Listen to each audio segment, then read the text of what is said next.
अस्सलाम वालेकुम स्टूडेंट्स। आज हम करेंगे एक्सरसाइज 7.2 और उसमें जो मेन चीज़ हमने फाइंड करनी है वो है स्लोप। स्लोप का हमारे पास गिवन फार्मूला भी होगा, लेकिन पहले हम देखते हैं कि स्लोप है क्या। स्लोप कहते हैं ढलान को, एक टेढ़ी लाइन को। ठीक, जैसे ये है आपके पास, this is slope, X Y axis के ऊपर बनी हुई है और ये है स्लोप। इसको हम फाइंड करेंगे कि इसकी वैल्यू कैसे हम निकाल सकते हैं with the help of formula जो कि हमारे पास गिवन होगा। दूसरा, स्लोप का दूसरा नाम है ग्रेडियंट। ठीक हो गया। और ये आप चेक करें, अगर स्लोप एक्स एक्सिस के साथ क्या बना रही है, एक एंगल, तो यहाँ पर एंगल को हम क्या नाम दे देंगे, अल्फ़ा। इसका भी इस्तेमाल होगा। हाँ जी, तो पहला स्लोप का फॉर्मूला है, स्लोप को रिप्रेजेंट करते हैं एम के साथ और उसका फॉर्मूला है y2 minus y1 over x2 minus x1। ठीक, इसका मतलब हमें यहाँ पर दो पॉइंट्स दिए गए होंगे। पहले वाले पॉइंट के हम कोऑर्डिनेट्स को कह लेंगे x1 y1, दूसरे पॉइंट के कोऑर्डिनेट्स को कह लेंगे x2 y2 और उसके साथ हम फाइंड कर लेंगे स्लोप। ठीक, दूसरा हमारे पास स्लोप का फॉर्मूला है m is equal to tan alpha, ये आपके पास। ठीक, जब आपको पॉइंट्स नहीं गिवन होंगे, क्या चीज़ गिवन होगी, एंगल गिवन होगा, तो तब हम m कैसे फाइंड करेंगे, स्लोप कैसे फाइंड करेंगे, tan अल्फ़ा का फॉर्मूला लगाकर। ठीक, नेक्स्ट हमारे पास दो कंडीशंस हैं।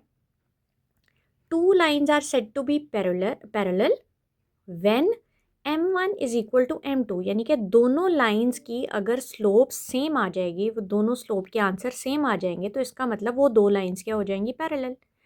इसी तरह दूसरी कंडीशन है जी, two lines are said to be perpendicular if m1 m2 is equal to -1, यानी कि पहले लाइन की स्लोप और दूसरे लाइन की स्लोप को मल्टीप्लाई करेंगे तो उसका आंसर क्या आएगा, -1। अगर तो ये कंडीशन सेटिस्फाई करता है तो इसका मतलब वो दो लाइंस क्या हैं, पैरेलल। इस एक्सरसाइज के पहले 4 क्वेश्चंस में ये आपके पास ये जो 4 फॉर्मूले हैं वो इस्तेमाल होंगे। बाकी चलते हैं अब एक्सरसाइज के क्वेश्चंस की तरफ। हाँ जी, question number 1, find the slope and inclination of the line joining the points. Slope find करें और इंक्लिनेशन फाइंड करें। स्लोप तो आपको पता है m, what is inclination, inclination है एंगल हमारे पास, यानी कि अल्फा। अल्फा भी फाइंड करना है और स्लोप भी फाइंड करनी है। और आपको पॉइंट्स दिए गए हैं दो, एक है आपके पास -2 4 और दूसरा है आपके पास 5 11। इसी तरह आप क्या करेंगे, पहले वाले पॉइंट्स के कोऑर्डिनेट्स को कह लेंगे x1 y1, दूसरे पॉइंट के कोऑर्डिनेट्स को कह लेंगे x2 y2। Formula of slope या फिर दूसरा इसका नाम क्या है, ग्रेडियंट। क्या होता है जी, m is equal to y2 minus y1 over x2 minus x1। आप लोग लगाना स्टार्ट करें, जैसे हम पहले फार्मूलाज में वैल्यूज़ लगाते हैं। What is y2 11, what is y1 4, दरमियान में minus sign, what is x2 5, दरमियान में माइनस साइन, और व्हाट इज़ x1 -2। इसको जब ओपन करेंगे माइनस माइनस प्लस हो जाएगा, ऊपर भी 7 नीचे भी 7, कट करके आपके पास क्या आ गया, 1। यानी कि आपके पास स्लोप की वैल्यू क्या आ गई, m इज़ इक्वल टू 1। अब किसका दूसरे पॉइंट की तरफ जाते हैं, वो हमने क्या फाइंड करना है, इंक्लिनेशन। इंक्लिनेशन मतलब एंगल। तो वो हमारे पास स्लोप का दूसरा फॉर्मूला था m is equal to tan alpha. और यहाँ हम इसको इस तरह भी लिख सकते हैं, tan अल्फ़ा इधर लिख दिया, m उठाकर वहाँ पे कर दिया। अब हम m चूँकि ऊपर फाइंड कर चुके हैं विच इज़ 1, उसकी वैल्यू लगा दी, tan alpha is equal to आ गया 1। हमें फाइंड किसकी वैल्यू करनी है, अल्फ़ा की, तो अल्फ़ा इधर ही रहने देंगे, tan उठा के वहाँ ले जाएंगे और वहाँ जाकर ये क्या हो जाएगा, tan इनवर्स ऑफ 1। कैलकुलेटर पकड़ेंगे, शिफ्ट के साथ tan प्रेस करेंगे और साथ सामने लिख देंगे 1 और कैलकुलेटर आपको वैल्यू दे देगा 45 डिग्री। अभी इसी क्वेश्चन का सेकंड पार्ट में भी आपको दो पॉइंट्स दिए गए हैं, उनको आपने x1 y1 x2 y2 कर लिया, फॉर्मूला लगाया स्लोप का, ये फॉर्मूला है, इसमें वैल्यूज़ पुट की, हमारे पास फाइनल स्लोप क्या आ गया, -9। फिर अब इंक्लिनेशन फाइंड करना है, तो इंक्लिनेशन का फॉर्मूला लगाया, tan alpha is equal to m की वैल्यू लगा दी आपने -9, tan उठाकर इक्वल के साइड पर ले गए और हो गया tan इनवर्स -9। अब tan के साथ जो अंदर माइनस साइन होता है वो कहाँ आ जाता है, ब्रैकेट के बाहर, या फिर ऐसा कहें tan से आ जाता है पहले। हमने इस साइन को निकाल दिया बाहर और tan इनवर्स ऑफ 9 लिया, -9 नहीं लेना, हमेशा माइनस की तरह आ जाएगा tan के साथ बाहर। tan इनवर्स 9 लिया, आपके पास आ गया 83.66 डिग्री और ये है माइनस साइन आपका बाहर। अब अल्फ़ा या थीटा या एंगल कभी भी माइनस साइन में नहीं आता। इसको प्लस में कन्वर्ट करने के लिए हम 180 के साथ इसको सॉल्व कर देते हैं, यानी कि 180 लिखा और आगे लिख दिया -83.66। कैलकुलेटर से फाइंड किया तो आपके पास आ गया 96.34 डिग्री। हाँ जी, पीछे बुक के आंसर में उन्होंने इसको डिग्री से मिनट में कन्वर्ट किया, यानी कि जो पॉइंट के बाद वाला पोर्शन है डेसिमल पोर्शन, उसको उन्होंने मिनट में कन्वर्ट किया। तो हमने फिर क्या किया, पॉइंट के बाद हमारे पास क्या था 34, हमने उसको मल्टीप्लाई कर दिया 60 से और ऊपर लगा दिया मिनट का साइन। जब मल्टीप्लाई किया हमारे पास आया 20.4 ऊपर मिनट का साइन। हमने 20 के ऊपर मिनट का साइन अलहदा किया और पीछे क्या रह गया 0.4। 0.4 को मल्टीप्लाई अगेन कर दिया सेकंड में कन्वर्ट करने के लिए 60 के साथ और हमारे पास आंसर आ गया ये। लेकिन पीछे उन्होंने आंसर सिर्फ मिनट तक दिया हुआ है, उन्होंने उसको सेकंड्स में कन्वर्ट नहीं किया, यानी कि 0.4 उन्होंने लिखा ही नहीं है। तो हम यहाँ पर यहाँ तक की क्वेश्चन को स्टॉप कर सकते हैं 96 डिग्री एंड 20 मिनट्स। ये बीच में कुछ भी नहीं है, ना प्लस का साइन है ना डॉट है, इसको ख़त्म किया गया। आंसर फाइनल आपका ऐसे आ जाएगा 96 डिग्री 20 मिनट्स। ये आपने कन्वर्ट करना सीखा हुआ है। उसके बाद इसके थर्ड पार्ट में भी आपको 2 पॉइंट्स हैं, उसी तरह आप स्लोप फाइंड कर लेंगे y1 y2 करके। यहाँ पर चेंज किया है आपके पास, यहाँ पर आया है जी फ्रैक्शन के नीचे वाले पोर्शन में 0,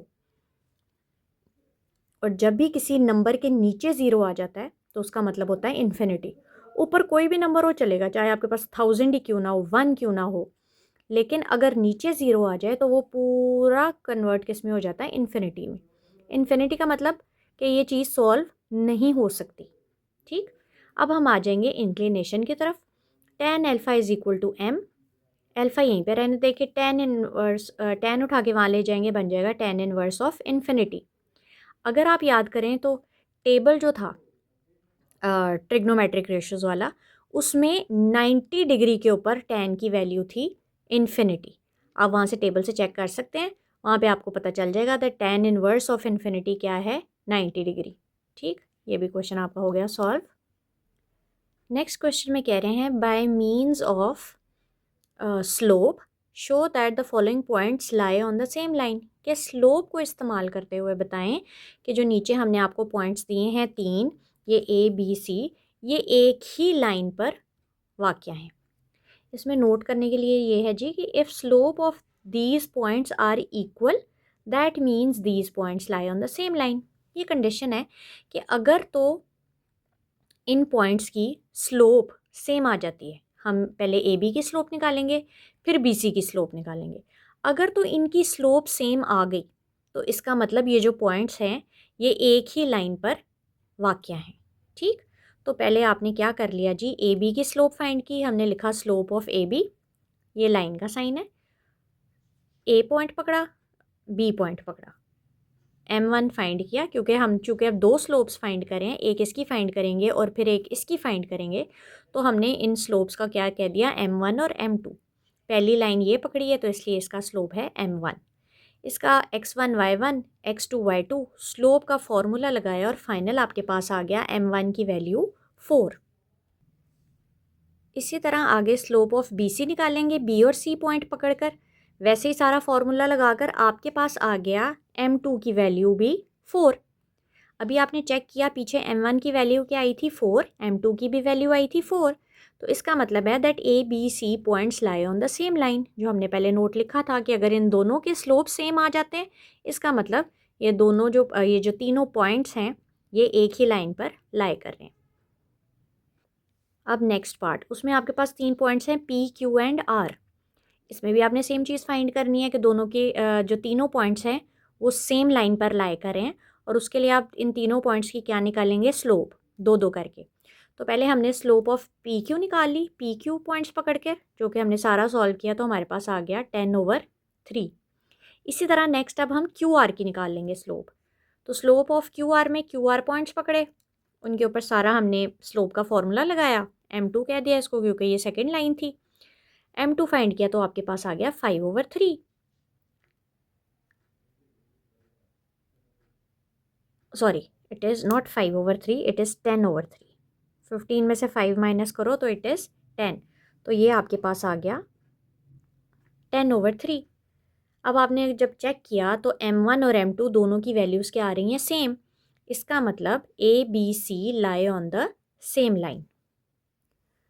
थर्ड क्वेश्चन में हमें कह रहे हैं फाइंड के की वैल्यू फाइंड करें so that the line joining AB and the line joining CD। अब आपके पास दो लाइंस हैं, एक इन दो पॉइंट्स को मिलकर बनी लाइन और एक इन दो पॉइंट्स को मिलकर बनी लाइन, ठीक है। तो इसका मतलब हम इन दोनों का पहले एक m निकाल लेंगे यानी कि स्लोप निकाल लेंगे और इन दोनों की भी क्या निकाल लेंगे, स्लोप। अच्छा जी, क्या है जी, that the line joining these points are parallel and perpendicular. इसका मतलब इसमें पैरेलल की भी कंडीशन लगनी है और हमने परपेंडिकुलर की भी कंडीशन लगानी है to find the value of k. ठीक, अब पैरेलल की कंडीशन आपने पीछे हमने पढ़ी है that for parallel we will use m1 is equal to m2, यानी कि पहली स्लोप किसकी होगी, AB की, स्लोप ऑफ AB, और दूसरी होगी स्लोप किसकी, CD की। m1 हमने कह दिया स्लोप ऑफ AB को और m2 हमने कह दिया स्लोप ऑफ CD को। अब स्लोप ऑफ AB फाइंड करने के A और B के लिए हम A और B पॉइंट्स पकड़ेंगे। ये हमारे पास इस B पॉइंट में K आ रहा है, तो हम इसका मतलब यहाँ से वैल्यू हमारे पास K की निकाल सकते हैं। अच्छा जी, ये आपके पास है m1 की वैल्यू, m1 का formula m2 y2 minus y1 over x2 minus x1। आप लोगों ने ए बी के इसी तरह पॉइंट्स लगाकर फाइंड कर लिया m1, जो कि आपके पास आ गया -9 ओवर k माइनस 7। अब हम दूसरी कंडीशन किसके लिए लगाएंगे, परपेंडिकुलर के लिए। हाँ जी, परपेंडिकुलर, बल्कि अभी परपेंडिकुलर नहीं, पहले हमने दूसरी स्लोप निकालनी है ऑफ CD की स्लोप निकाली, सारा फॉर्मूला लगाकर हमारे पास m2 आ गया 1/2।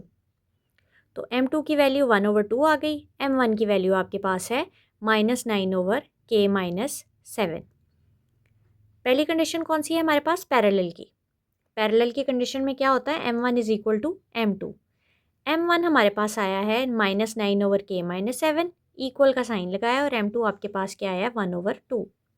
आपने क्या किया, यहाँ पर कर दी क्रॉस मल्टीप्लिकेशन, 2 को उधर -9 के साथ मल्टीप्लाई करने ले गए और k माइनस 7 को इधर 1 के साथ मल्टीप्लाई करने ले आए। यहाँ पर 2 9 ज़ार हो गया -18, ये is equal to k minus 7, क्योंकि k माइनस 7 1 के साथ मल्टीप्लाई होकर क्या हो गया, k माइनस 7।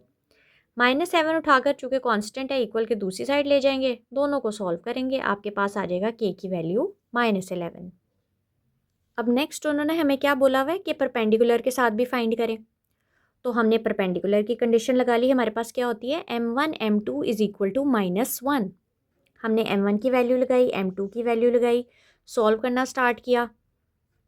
-9 को 1 से मल्टीप्लाई किया, -9 ओवर 2 को मल्टीप्लाई कर दिया k माइनस 7 के साथ, विद इन ब्रैकेट्स लिखा क्योंकि यहाँ पर दो वैल्यूज़ है।